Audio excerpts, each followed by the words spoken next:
Good morning. Welcome to Sunday Civics. My name is Tom Christie. Thanks for tuning in to always the best hour of my week and what it's all about me. So that's all that counts. I'm going to talk about three topics today. But first up, I think we're going to start what will become a series of discussions on, what are we going to name it? Crime, justice, society, I don't know. But we do have a crime problem that's cyclical. We haven't stopped crime in 100,000 years, so we're not looking to hit utopia here. But it seems to be particularly rampant lately. And one thing that seems to come out is a recent change called bail reform in some circles, catch and release in other circles. And I don't know if that's responsible for the uptick in crime. I don't know what's responsible for the uptick in crime. So I don't think we can solve this in 15 or 20 minutes every week, but let's try and start. So I was having a discussion this week. I called various people all week long about, I don't understand X, and they helped me understand it. So I called Assemblyman Angelo Morinello, who's a great friend of the show and great friend to us. And he started with, X and went to a good place. And I said, oh my God, can you just come on and say this again? Because he helped me to at least get a start on this discussion of what the judicial system is all about.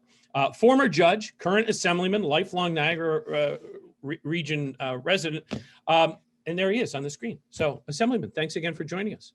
Good morning. Thank you for the invitation. I always cherish the ability to participate. Thank you.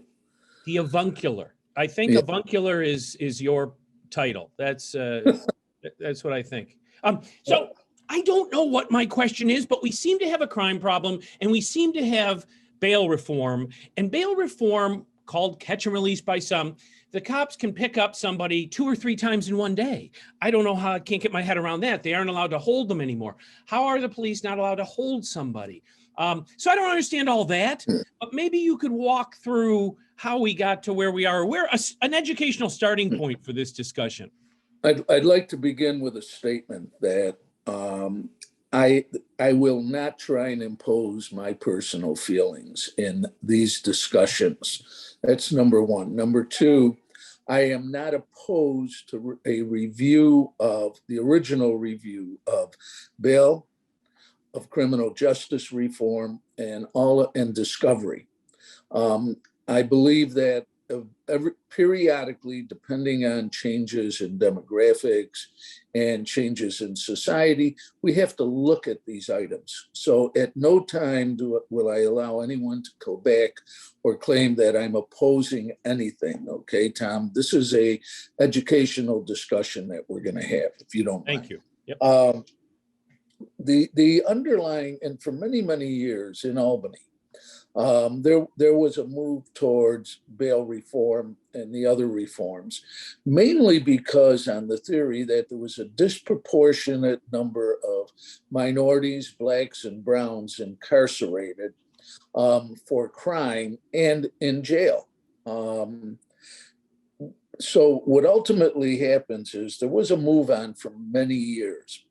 And there was an individual, a young man, who was in Rikers. Now, let me tell you, almost every single issue that we are going to discuss emanates from deficiencies in Rikers in New York State, but they have been put across the state.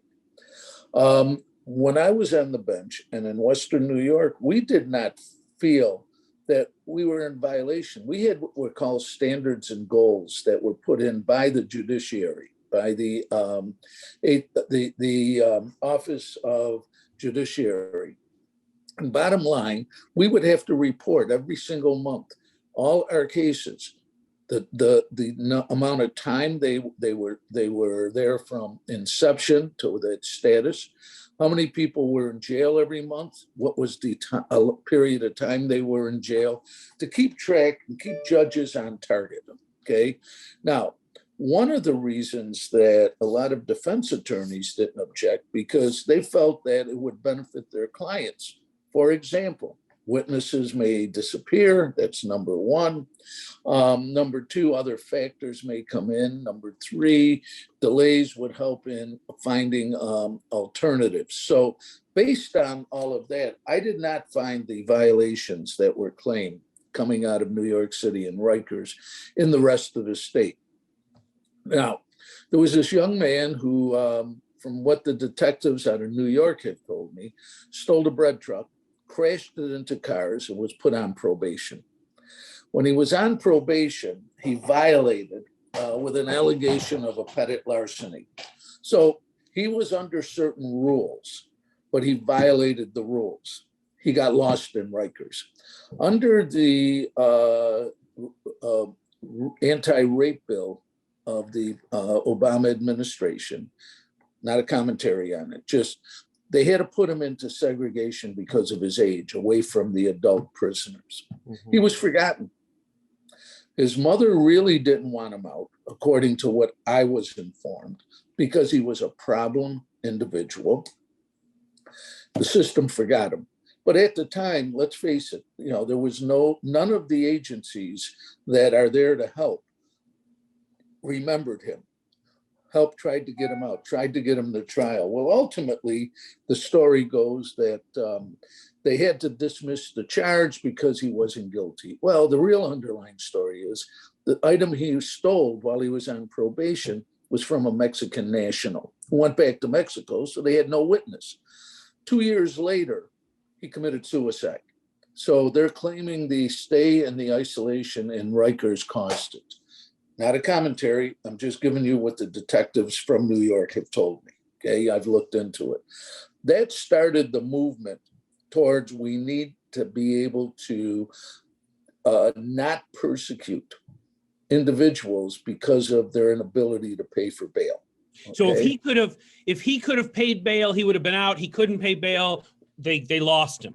Yeah, well, and they also lost him in the system of bringing him before the judge because the new charge was a misdemeanor, and he was incarcerated because of the violation, not because of the new charge. So, I mean, let's go really to the basics of this. There has to be sometimes consequences. You have to be able to be responsible for consequences of your actions. And nowadays, they seem to be waning away from that.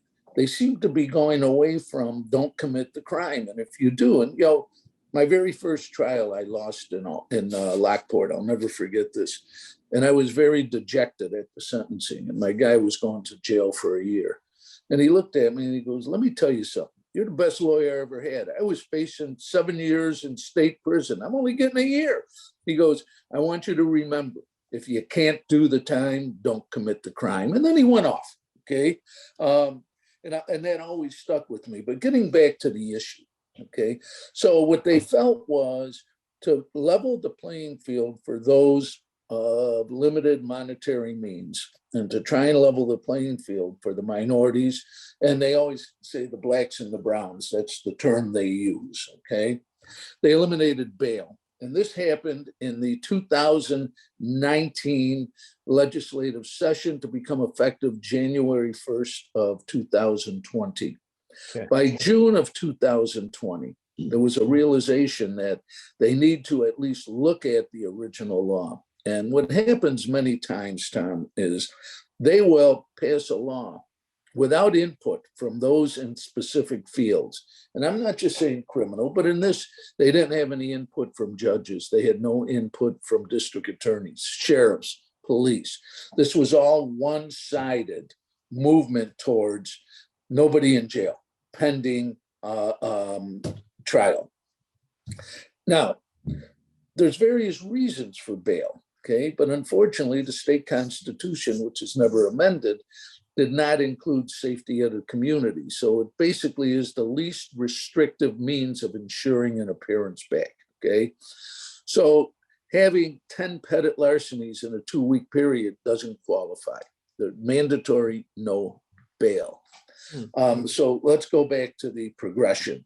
So in the progression, there were those of us who were arguing against some of the crimes not being included for bail, such as domestic violence. So under the original, a victim or a neighbor or a family member finally had, or the victim themselves had the courage to call the police.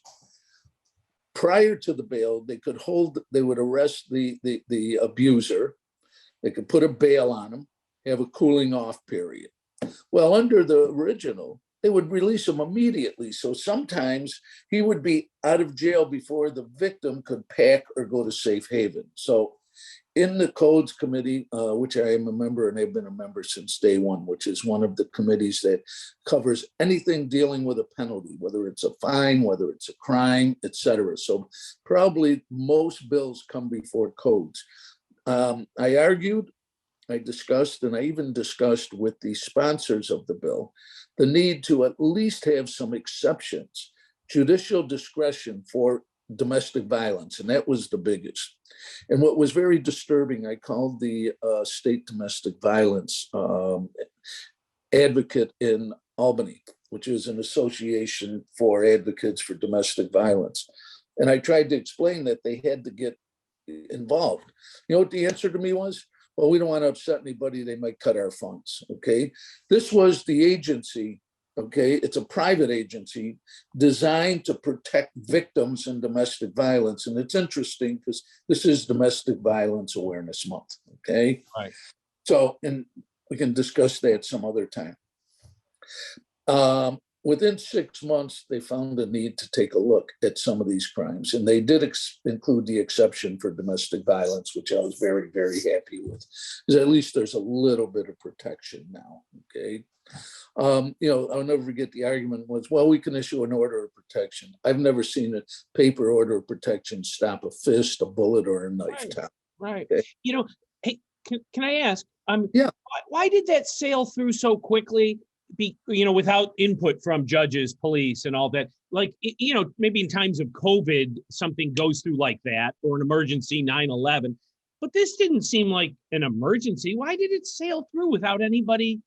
Well, first of all, if you remember, that was one of the first years that we had single party control in New York State. Okay, right, sure. All right. So at Right. least prior to that, we had checks and balances. The Senate was one party, the Assembly another, the governor was another, but there was always room for negotiations, okay, to go back, okay? Right. Once we got to single party rule, we eliminated that ability, okay? So it became more difficult to put our positions in. In the assembly, I found it much easier to put an opposing position, with the key being, we don't need the credit for it, we just need the positive result. And many times the majority members would pick up some of these points and then put them in for amendments, which, like I say, it's the result, it's not the credit. And those of us in the minority, that's part of our job. Our job is to point some of these things out because of experience, et cetera, and then try and convince someone to do it. And we were able to do that in many cases. But let's get back to the topic at hand. Yep. So based on all of that, they came up with the bail relief. Now, discussions had been going on for years, but they could never come together on how do you just take complete judicial discretion away? And of course, well, there's bad judges. Well, then go after the bad judges.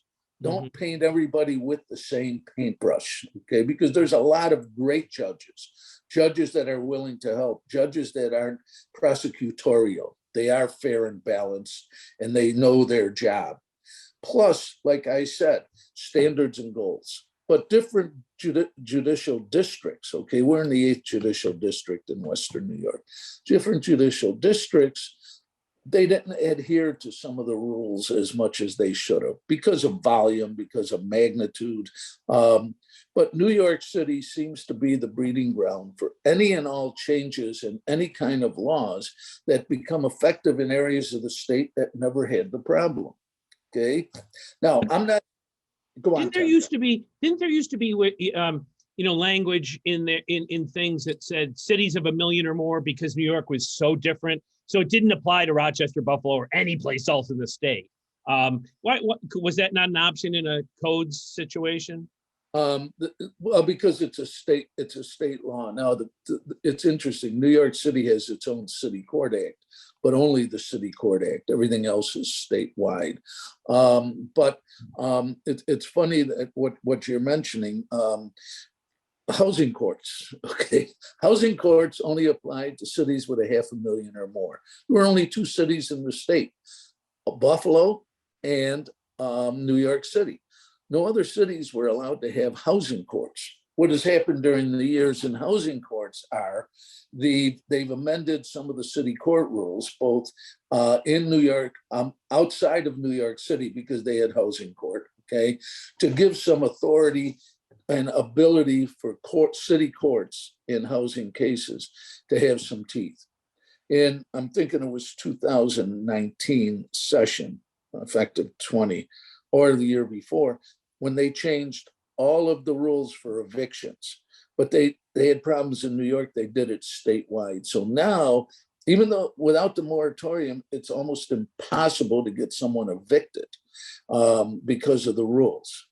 And unfortunately, we do have bad landlords, okay? But let's spin back to the bail, okay? I know we're going up. This topic leads into so much, Tom. Exactly. And like you have a statewide perspective as an assemblyman. Yeah.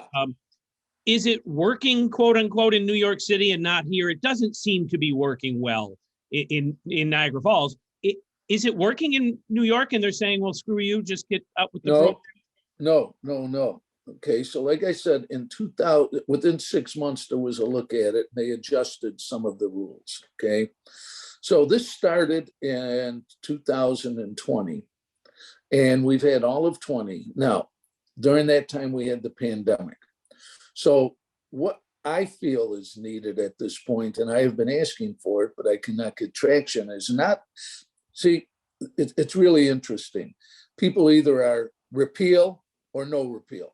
Right. But the common ground would be, let's sit down, but not let's put a commission that has to report in 5 years. We have enough information now to at least take a cursory look at some of the more serious crimes, the violent crimes.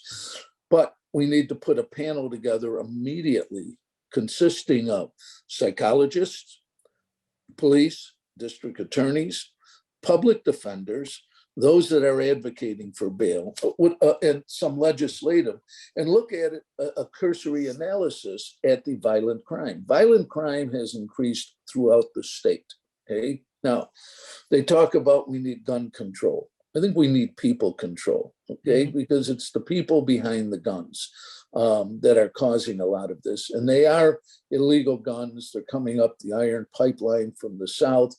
That's another part we have to deal with. But bottom line, I think that we need to look at it immediately. All phases. There's 3 phases. There's bail reform, criminal justice reform, and discovery reform. Now in discovery, what had happened, they had shortened a period of time to provide the defense attorney with various documents of discovery.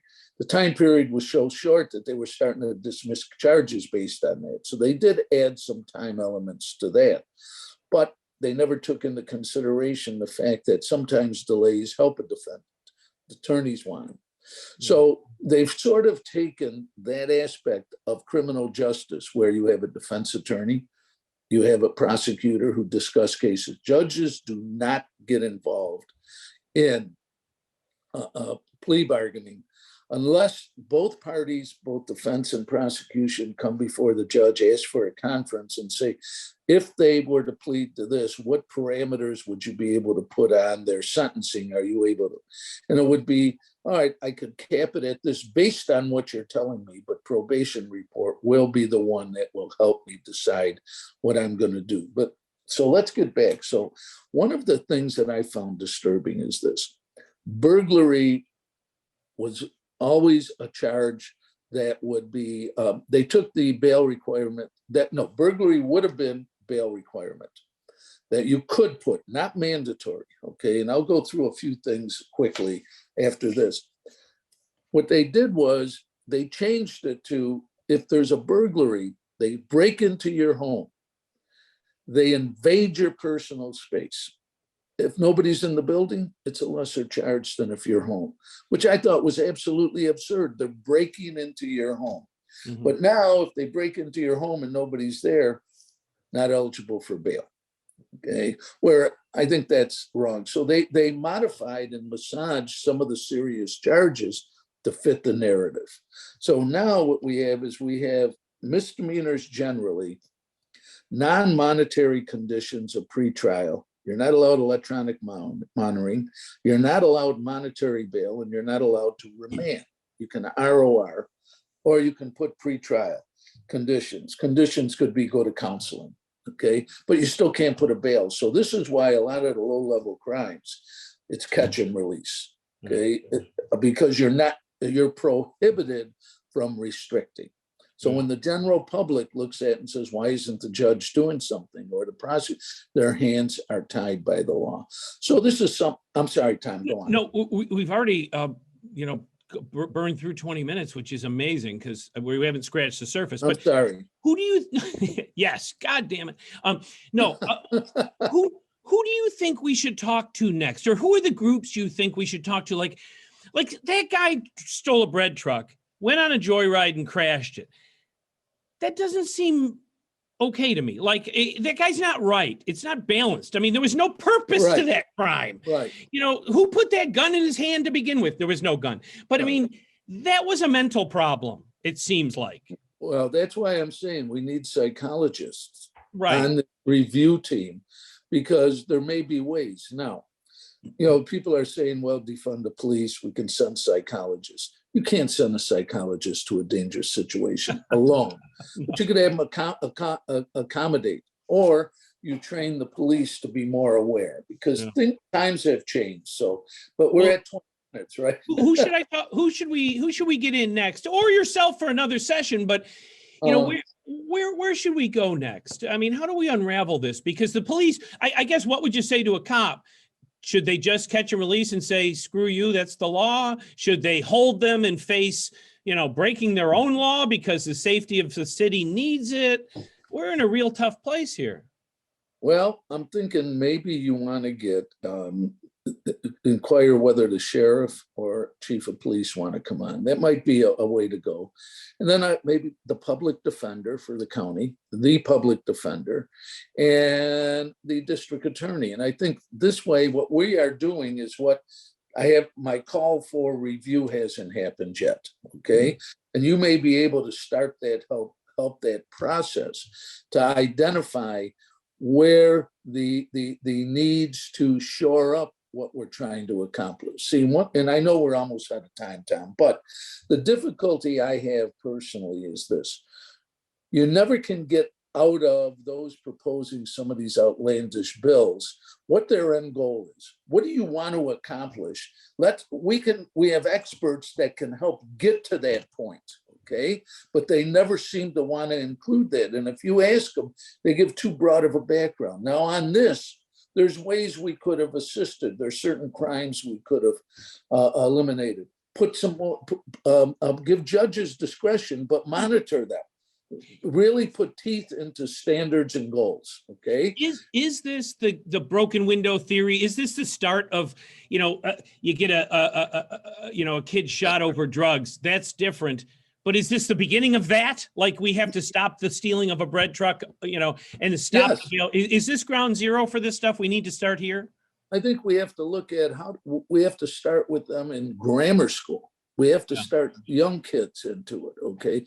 We got to figure out ways to have role models for young kids. And we also have to start instilling, you have to be responsible for consequences of your actions.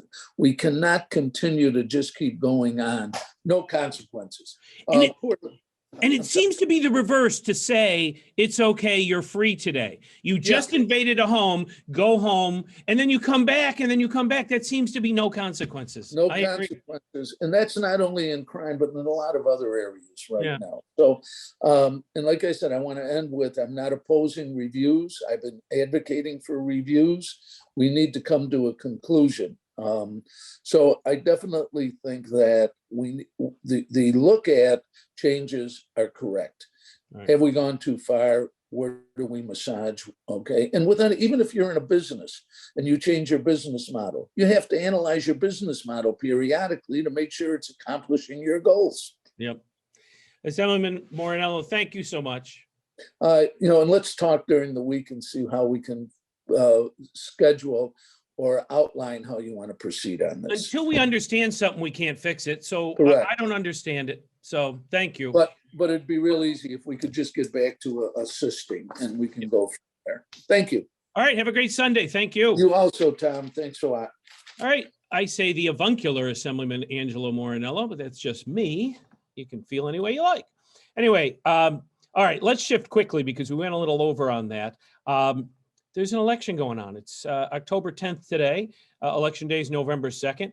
We focus on the city of Niagara Falls if we at all can in civics on Sunday. And so there's an election in Niagara Falls. There are 3 vacancies out of 5. There are 6 people running. I got to say, there's almost no topics being discussed. I've watched elections 40 years now, and I've never seen less talk about anything anyone stands for. They're great people running. I just have never seen it so calm. Apparently somebody else hasn't seen it so calm. Somebody that's in this business, online media entrepreneur John Restaino, felt that way this week as well. And he announced a write-in campaign. Well, wow, maybe 5 years ago, that was nuts. Well, India Walton beat Byron Brown. Buffalo News hosted a debate, and there were 4 people on the stage. 3 are not even on the ballot. Oops, I guess whatever John Restaino just did is not quite crazy, is it? This is the fast-paced change of elections in this day and age. So if we can bring John on this morning, we can ask him what he is really doing. But I can tell you it's not insane anymore. This is the pace of change in elections and governing today. So let's get John in here and see if we can pick his brain on what he meant, because that's what I thought he meant, but maybe he meant something totally different. Hey, John Restaino. Hey, Tom. The hat is back because I watched your announcement and there was no hat. For the first time in my life, I saw you without a hat. Yeah, that was tough. It was tough. I'm not used to what's going on my hair, and I didn't want to blind the people out there. I felt like, I don't know, but no hat. I thought it was quite acceptable. It was okay. I thought you worried without merit. Hey, that was my intro. What do you think? What are you doing? What's going on in Niagara Falls? Well, last week I announced that I'm going to do a write-in candidacy for city council. And I was inspired by Buffalo, not by anything having to do with why those guys are going against India or any of that. Just that they did it, and they were on the stage, like you said. They had a debate, and 3 out of 4 were write-in candidates. So I feel like at that time, it's time for me to give this a run. I don't think anybody is talking about basically anything. I myself, with Gorillas Inc., have interviewed all of them except one, and never once could I get to I don't know if you call it a platform, anything. I couldn't really get an answer on anything. So I'll do it myself and see what happens. When I have talked about campaigns for 35 years, when I've worked with people, you come out and you say, I will do this. If elected, I will. I stand for X. I really haven't heard that in this year's crop of candidates. It seems like a high school reunion of popularity. Yeah, no one wants to win. It's odd. I've asked the question, what makes you the best person for the job? I can't get an answer on that other than it's up to the voter. It's up to the voter. Yeah. Right. If it rains. Oh, okay. Yeah. I mean, they're banal statements. And again, candidates are great. I love them all. And we thank God that people put their names. Now thank you for putting your name out there and agreeing to serve. It's a tough thing, but I expect you to be smarter than I am about your business. Now you're a candidate. And so if you just say, it's up to the voters, I'm kind of disappointed. I need a better statement from you. I don't have one. That's not why I'm running. That's why I'm not running. But, you, the candidate, tell me why you're good. I don't hear it. Is that why you got so frustrated you decided to run yourself? Because running stinks. Why are you doing this? No, it's part of it. The other part was in Niagara Falls, and we're in I call this on my thing the other day on my announcement that we're kind of survivors here in Niagara Falls. The residents, we actually are, with everything that's gone on here for the last 25 years, we've survived. Here we are. We've dwindled away. We only have 48,000. We're half of what we used to be. But I just think now's not the time to be so nice. And I'm not saying to be mean at each other, at the candidates, but it's no longer. It's not time to talk about I don't know, politically, the corrupt part of it here in Niagara Falls is obvious. I mean, they know it. I know it. I ran that debate on September 27th with Gorillas Inc. And that was the tip of the iceberg, even though I knew what was going on all the time. But my thing was, if it could happen to something like myself, why not everybody? And it's been happening to everybody. I've been kind of complacent, and I feel bad because, what happened there, the candidates know, the chairman know, they know what's gone on. They know. And that's why I call for them to resign, both the Democrat and Republican chairman of Niagara Falls. They need to resign immediately. I have reached out to both state parties by email and expressing why they have to go, that they need to step down before even election day. But it's not time to be nice here anymore, Tom. It's we're in desperate times. Desperate measures are needed. So what do you think would be your agenda? So, all right, you're a candidate. I'll wear your hat, quite literally. Okay. I have a hat somewhere. Why should the voters elect you, so to speak? Well, first off, and most importantly here in Niagara Falls is I am not controlled by either of those parties. Both parties are gone, and they are the biggest problem. They're the first problem next to developers. I think it's the parties that allowed the developers to be the way they are, because they, if we go look right now, there's candidates taking money from Niagara Falls redevelopment. There's candidates that like to go to Blue Cardinal Capital events. So, that right there tells you all you need to know, that they are not going to be able to make a decision on their own. In the back of their mind, something's going to be there. And of course, the party.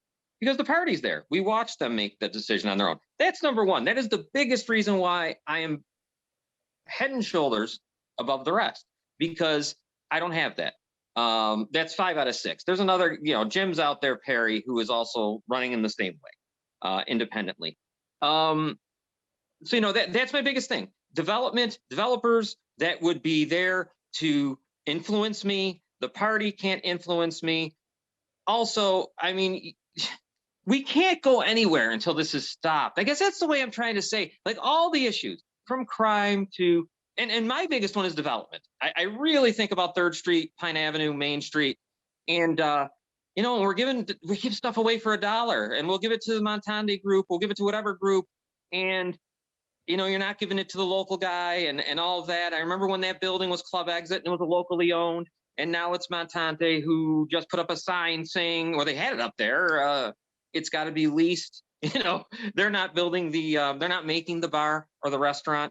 Yeah, I mean, that, and the other thing was in the Gazette the other day, I think I wrote it, there was an article, there was a thing that said tourism report envisions a thriving city. And, done by big report done by Niagara University. And then you find out who paid for it. And it's just insane. And in NFR, those groups, Blue Cardinal, they're not only paying for that, they're paying for something else. Mm-hmm. Do you think, so it's so obvious, to a 30,000 foot view. Do you think you can take a developer's money and then vote against a developer? Do you think it's even humanly possible? No. Case closed. No. Case closed then, right? You're not. Well, if you do, forget, you're done. They know that. I got told that you can't even go against the party or you're done. So let alone if you're getting the $850 or whatever, $1,700 from those developers. There's no way. You might do it once, right? But that'll be the last time you do it. You'll never vote against it again. Right. We were just talking about crime earlier, and I want to figure out why crime exists to begin with. But what about crime in Niagara Falls? Oh, yeah. I mean, the spike in violent crime, of course, is crazy. I mean, we've had the homicides. Everyone knows 22 last year. We're at 13 now. Violent crime, right? I do agree with something that I think one of the mayor's reports about violent crime up. Maybe the other type not so much, but violent crime is high. God, I was listening to your discussion with the assemblyman, and it was great. And we really all need to get together on crime like you're doing. I don't know what to say. I'm sorry. I just don't. I know when it comes to it, I know there's so much like poverty. The proportionate, like look at the rental, like we were talking about it one day. Rent has gone up so high here, and our pay hasn't. There's no jobs. So then that puts you in a situation where you might have somebody who turns to the life of drugs or selling drugs. And then when you start selling drugs, we know what comes, it's just all a cycle. And man, I don't know. I will say this. I think the mayor did a nice job the other day. He's been doing it was a collaboration where they did go around and do some sweeping and tried to get violent criminal, those that have, like just the other day on 70th Street, they had ghost guns being made and, guns without serial numbers. That was big. They took that and they found the guns and they found the guy who was making them and was selling them. So I guess that's where you got to start. Tough, man. Tough. I've had 2 elected officials tell me it's a poor city. Get over it. Do you think so? Like, just accept what you've got? No, it is. Yeah, we are. We can't deny that we're pretty high on the poverty rate. We are poor, but no, we can't accept it. But is money a problem? Is money that indicates to me that money's a problem? No, it's not. It's not a problem. It's a spending problem, maybe how we spend it or where it's going. But it's not a problem. We don't have a housing thing. I mean, we don't have that. We have no housing plan really. We don't, like I just said about the rent skyrocketing and no one's making any money. So, we're driving people out of their homes. They're becoming homeless. And we don't have anything about homelessness here. So no, I don't think it's a money problem. It's a usage problem. It's a corruption problem. I still got to go back to that because everything has to go where whoever paid for it. You always get what you pay for. And yeah, I mean, it's not a money problem. You know what another problem is here in the city, and I can't stand it. And I've heard it out of the mouths of some that shouldn't be, you would hope wouldn't be saying this. If someone comes here and they say you're not from here, that's a mistake. You got to stop. We need people not from here that actually want to come here and even pay attention to us. Because, I've been here for 50 years and whatever that means. But I know sometimes I can't see things the way someone who hasn't, because they don't have the jaded feelings I have. I admit it. I mean, sure, I've been here. I've been through it all. I'm one of those survivors. But I do also, just like the survivors I will work with that are sexual assault survivors and stuff, you also still have, and I don't mean to make fun of, it's not being make fun of, is you have that PTSD kind of. So I still in the back of my mind can remember the splash park and how it's gone away and all that stuff. So we need to embrace people from out of town. Some of the candidates I've talked to, I've asked the question, well, what are you going to do? What are you going to do when you get elected day one? And they said, I'm going to get in there and study it and figure it out and then come up with some ideas. I mean, more than one have said that to me. Right. Do you think you know what to do on day one, having lived there for 50 years? What the charter says a councilman does. Do you know what to do as a councilman? I do. I know exactly what. I've read the charter many times for no reason other than I've read it. Maybe because I shouldn't say that. I do a show, so I should know it when I'm talking about it. Yeah, I think I know what to do. I do. I know what to do. I'm going to go there and. First of all, I know I'm not going to be beholden to anyone, which is good. And I know that I have common sense and I know I've lived here forever. So I know all the issues. I know them. And I'm going to go there with the fact that I have 50 years behind me and I don't need to learn. I mean, I you know what, fine, budgetary, all that, sometimes they try to make that job of council like bigger than it is. Come on, calm down. You're going to go there. And it's a budget. Relax. You'll read it. You'll figure it out. Don't let unions or anybody sway you. Don't worry about all that. It's not as hard as they make it out to be. Look at me. I'm a dope. I'm serious. I'm just a guy who's on the radio and then now a podcaster. Yeah. Look, I don't need anything else. I've been here. And then guess what? Even if I wasn't from here, a guy that isn't from here is who I got to ask. Look at this. Look at what we got here. Yeah. It's a mess and help me. Instead, we say, get away from me. I don't want to grow the population. How dare you? And I don't know, Tom. I'm pissed off. I'm kind of at the point of I'm not going to take it. I guess maybe Right. that's where I'm at. So Wow. how have you been received in the very 72 hours since you've made the announcement? Have you been welcomed by the newspaper to submit the questions? Have you been invited to the other debates that they haven't tried to stop? What's been the reception? I guess two-faced reception, one from the public and one from the professional, handlers. Well, I'll tell you one thing. We had 8,000 people watch my announcement. So that was cool. That was good. Almost 8.9. Wait a minute. And in the last odd year, I think there were 7,000 people that voted for city council and mayor, right? So you've had more people watch the announcement than voted in the city. And of course, we don't know if they're all from Niagara Falls. Yeah, so but that's pretty big. Yeah, it was good. The public, it's been great. I'm shocked at how people have reached out and said, what are you going to do? Where are we going to go? Do you have signs? Well, we're not doing that. We only got 3 weeks left. We have virtual signs that we're giving out to everyone to splash all over social media. So that's been great. People wanting to do things for it, and it's outstanding. We have no money because we're not taking it from anyone. As far as the debate that's on October 19th at Niagara Falls High School, I'm planning to be there. I will be there. I haven't been invited, but I'm guessing they just haven't gotten around to it yet. Mm-hmm. But if I'm not invited, I'll be there. I got to be there. I deserve to be there. On there. Everyone else, nothing. They try to just. I'm a write-in candidate, so I get shooed away. I've been called disgruntled. I am the mayor's brother, so that gets called. I've been called that a couple times in the last couple days. All the old things get said. I don't care anymore what they say. Yeah. I know though I'll be there October 19th, and I suggest that they put me on. There'd be no reason not to. Yeah. Buffalo does it. What's the difference between you and Byron Brown being write-in candidates? Why the speed of change, you being in electronic media, the speed of change is a no-brainer. You have to keep up with it or get run over by it.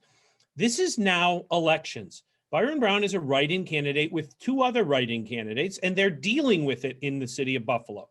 They've made accommodations for the speed of change. Niagara Falls probably isn't going to. I'm just going to go based on history. You're not going to adapt as quick as other cities. What do you make of that? I mean, you're gonna bring Niagara Falls kicking and screaming into at least that digital age, right? Yeah. Yes. The whole thing on the 27th of September would have been great for them. We broadcasted that. We live streamed that debate, and Jim Perry was the only one who showed up, and 6,000 viewers. Now, of course, we can never say exactly where they're from, but I'm going to assume a lot of them were Niagara Falls, Niagara County people. The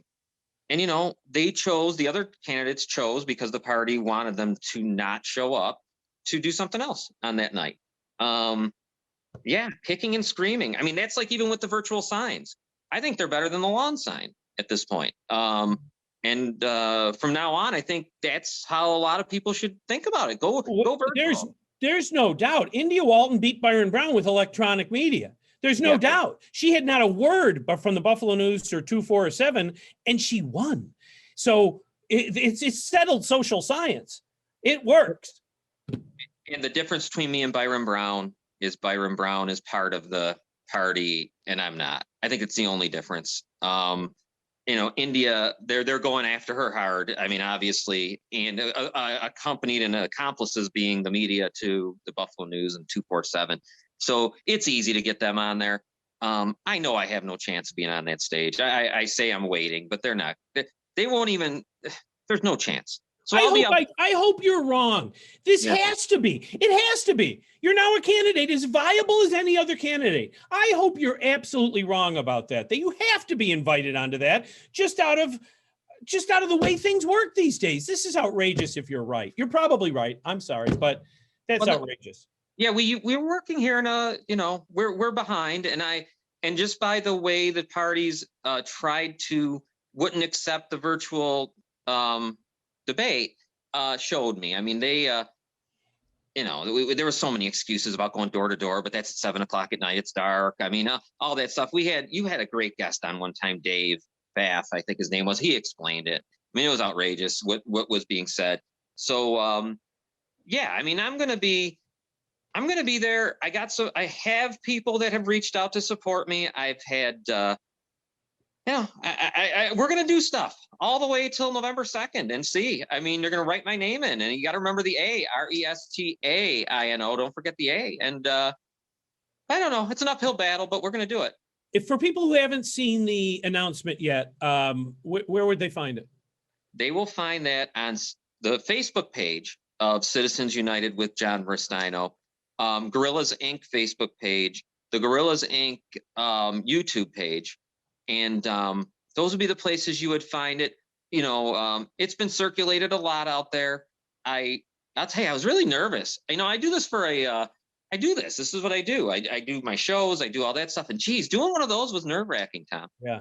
Wow. Yeah. You got to stand there at a podium, no hat. Oh my God. I mean, I don't know without the hat. I got to tell you something though. Yeah. Your show right now, the Civics Project, is unbelievable because it's like your show football. It's great. Love it. So, well, thank you so much. Hey, will you, I don't know how to say, will you come back? Because this is a new phenomenon. It's not, let me remove John Restaino from this. This thing with Byron Brown and New Walton, the speed of change of elections is something. It's a real thing. And if you would keep us involved in the progress of how this went, I like almost keep a journal of how it goes every day. I mean, this is now it. I actually had this thought last night that I wouldn't be shocked if Donald Trump has to run as a write-in candidate in 2024. You know, he continues down a path and the Republicans don't quite take him and they nominate someone else. He will do a write-in. He will not sit idle, right? This is the future of everything. So if you would somehow be a social science experiment with me as well, I'd love to follow this somehow. Of course, I'd love to. I thank you. I'd be honored to. I can't wait. I can't wait to see how this ends. And I'm glad that I'm in it, and I'm there to win too. By the way, I'm not there just to joke around. I'm there to win, and we'll see. Okay, John, thanks a lot. Let me tell you this real quick, though. I'm not going to say we'll see. I'm going to win. Right. Because I should win. I'm the best at your choices. RESTAINO, capital A, and not capital. What am I saying? Don't forget the A, because if you forget the A, then we're screwed. A candidate for 72 hours, and you're picking it up. You're hitting your marks. You're doing it. Yeah, I'm not going to lose. All right. John, thank you. Have a great Sunday. Go Bills.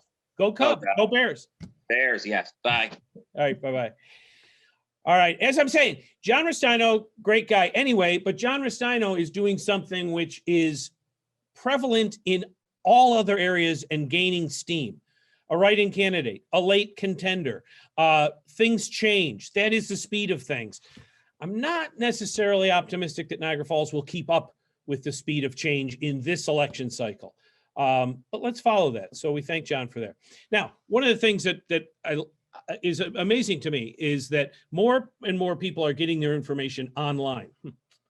Dumb statement there, but through podcasts, through Roku, Hulu channels that are not on my Verizon or Spectrum opportunities. This is where people are tuning in. They're going and finding information as opposed to just sitting down and seeing what's on right now.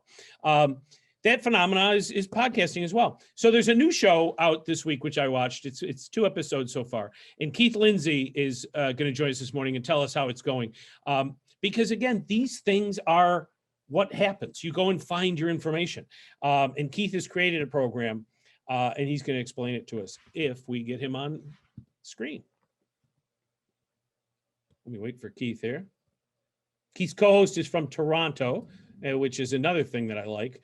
John just mentioned you're not from here mentality that's prevalent, unfortunately, in Western New York. It's a very bad pejorative. If you ever hear anybody say, well, where are you from? It's as bad as racism these days. Stop paying attention to that. So Keith's co-host from Toronto is important. Keith's mute and no video buttons are still pressed. Keith, there we go. All right, here we go. Hey, Keith, how are you? How you doing? I'm doing well. Thank you for asking. Thanks for joining us today. So did I mention your podcast adequately enough? What is it? What do you do on podcast? Well, we have a podcast on called Niagara Generates Power, because Niagara Falls is pretty much the hub of all power here in the United States and some, elsewhere and everything. So we basically are a podcast that tends to get into the nitty gritty of local politics, what's going on with celebrity lifestyles, and learning how to change your lifestyle and to make a better lifestyle for yourself.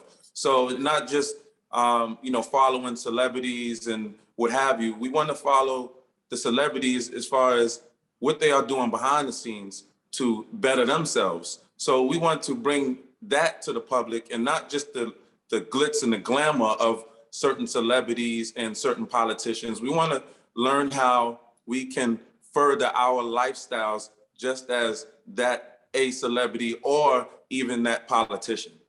How did you come up with this idea? What made you, that's a great idea. What made you come to that conclusion? Well, I actually started to get into a market called Forex, and that's the foreign trade market. And it's a recession-proof market. And I felt like it was very, very imperative that our community, be it minority, be it suburbia community, get more into Forex, because I feel like it would help and it would change their lifestyle and mentality and mindset. Yeah. And how did you have a co-host from Toronto? What's your co-host, spin on it? So you're here, she's there. What's the spin on that? So her name is Amanda Malone, and she is a business partner of mine. And we went into business together, and it just spiraled into wanting to help the community, because I am a community activist. And, I figured, why not really get this out to the people, get this message out to the people, because it's needed. You see the crime rate going up, you see, there's just a lot going on as far as jobs, housing situations. You were just talking about it with my friend, Angelo Morinello, great guy that you were speaking with. And you were also talking to the soon-to-be councilman, John Restaino, and great hat, by the way, for John Restaino. I like that Knicks hat. And what was it? Was that a Knicks hat? Yeah, okay. That was the hat. Yeah. I see my Knicks logo anywhere. And to answer your questions, we need to probably blow up the Yankees. So I heard you talking about that to State Assemblyman Morinello. That's all I want to talk about for the next 6 months. Do you blow them up or do you not blow them up? I blow them up. I would too. I would blow them up too. The boss would have blew him up already. Exactly. Where's George? George would already spin in his grave. They wouldn't have gotten out of October or September with George. I agree. Oh, we have to do a whole show on that. Hey, before I forget, where do I find your show? Well, you can find my show on Gorillas Inc. It's a Facebook page you can find it on. And I also have a YouTube channel where you can find it at Warzone News with Keith Lindsay. So that's Warzone News, Keith Lindsay. On my YouTube channel, we have over 5,000 subscribers on the road to 6. And our page for Facebook is doing pretty well. We just started. We have 2 shows, and we've reached about 5,000, people so far. So, we're doing pretty well. Yeah. For some perspective, you're too young, but for some perspective, I mean, people used to judge. Don't let the clean shave fool you. Yeah. People used to judge everything like Ed Sullivan and the Beatles, right? He had 66 million people view on a Sunday night. The Sopranos, the most popular and famous TV show ever created on HBO, most famous, 3 million viewers. So, I mean, the perspective has dropped. So when you're telling me you have only 5,000 people, that is a huge amount of online viewers these days. That is the slice of media that we have to recalibrate ourselves to. That is wildly successful. And then you will go from 5 to 10, and then 10 to 15. That is Ed Sullivan category already. So get out of this, not Keith, everybody else. Get out of this thing that, only 3 people saw you. No, if 3,000 people saw you, it was pretty successful. So anyway, let me go back to we have a guest, right? It's all about me. do you believe that Niagara Falls is special and maybe different than every other city in the world, that it's got a lot more potential than we've reached? I do, at least. Do you think Niagara Falls is something special? Of course, I feel like, the powers that be know that. This is definitely the eighth wonder of the world. New York City, New York State, would not have light in their home if it wasn't for Niagara Falls. The power authority that we have here, it's just pretty incredible. And it's amazing how, the powers that be and, some, I would say politicians were able to dumb Niagara Falls down, so to speak, and was successfully had residents that actually grew up in Niagara Falls basically feel like Niagara Falls is the dump, and a lot of people want to just move away. I know a lot of people today that just say that they just want to move, but I kind of get it, but I don't get it. But that's why I'm here to help fight, and get Niagara Falls back to where it should be somewhat, because Niagara Falls is a beautiful place. It is beautiful, of course, but it is unique. It is not another Batavia that we could polish up a little bit and have cleaner and brighter lights. It could throw off economic development for the entire state like nobody's ever seen. That's what I'm thinking Niagara Falls could be. Not just a little bit nicer, but world-class changing, world changing. The economy could grow from Niagara Falls to be huge. Yeah. I agree with you. When do you tape your show, and give me a little details on the show. When do you tape? Sure. So we tape our show every Wednesday at 6 p.m. on Gorillas Inc. And again, you can find that on our Facebook page on Gorillas Inc. You can also find it on my page, Keith Lindsay, so on Facebook. And, we are out here, doing what we can. We have a guest celebrity coming on our show this Wednesday coming, who's going to be in a HBO and Netflix series. And, it's looking very, very well, but I'm not just looking to just be on the show and podcast and gain view. I am looking to help our community. We need help. You see the crime rate going sky high. You see it almost, it's like everybody stands back. Nobody's doing nothing about it. They want to protest about some, I don't know, gum in the street or something, or just make an example. How about you get out there and protest about that? How about you turn around and get on the streets and protest about this crime that's going on within your community? So that right there, is pretty near and dear to me. But at the same time, I don't think it's just about protesting. I do think that, we have to provide, adequate services to help our community. There is actually, in Niagara Falls, they've taken away and stripped away all of the programs, especially for the youth.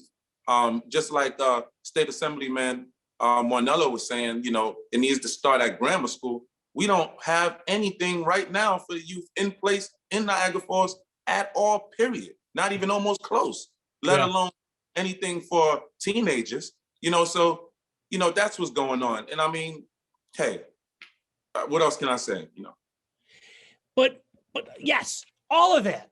But when you say that, people will say, well, he's just complaining. We got to talk nice about our city. I don't get that. I don't even get that. You're not complaining, you're explaining. Yes. So, Keith, what about this? November 2nd is a Tuesday. How about the Sunday before that Tuesday? Why don't we have a panel? You should be on it. And think of maybe two other people that could be on it, where we talk about this, because we can't have apathy. We can't have the anesthesia mentality that we have, that everything's just okay. Yes. We have good people. We have 5 good city councilmen now. We're going to have 5 good ones come January 1st. They're our team. It doesn't mean we like them or hate them, but they work for us. Like they won't do anything we don't ask for. So we have to start asking for things, no matter who's there. We can't just say, oh, we'll wait 2 years. This person has to go. No. This person has to do what we do now, what we want now. Do you want to join a panel on that? October 31st, I guess it would be. No question. You're committed. All right, Keith, thank you so much. I have to go already. I apologize. No problem. Thank you. Hopefully Thank we'll you. see you on the 31st. And thanks. Congratulations on launching a new podcast. Best of luck. I love it. Thank you for having me on your show. I really appreciate it. You have a great show. My pleasure. All right. That's Keith Lindsay, who has a new podcast that you can find. I go to these places like Facebook and I type in either Keith Lindsay, Gorillas Inc., and you land on it. So I'm kind of not very tech savvy, and that's how I find it. So you'll be able to find Keith and his show in that way. Thanks to John Rustino. We didn't cover enough of that because elections have consequences and are very important. And we will live with those consequences for a year or 2 years. So we have to pay attention to what's going on there. And then Assemblyman Morinello, I just can't thank enough for providing the depth of services of, what must be 50 years in the business. How can you not learn something from listening to somebody who has 50 years working in that profession? So unconditional support and appreciation for Assemblyman Morinello. All right, I'll shut up so that we can go watch football. Have a great Sunday. Appreciate it. Thanks. Bye.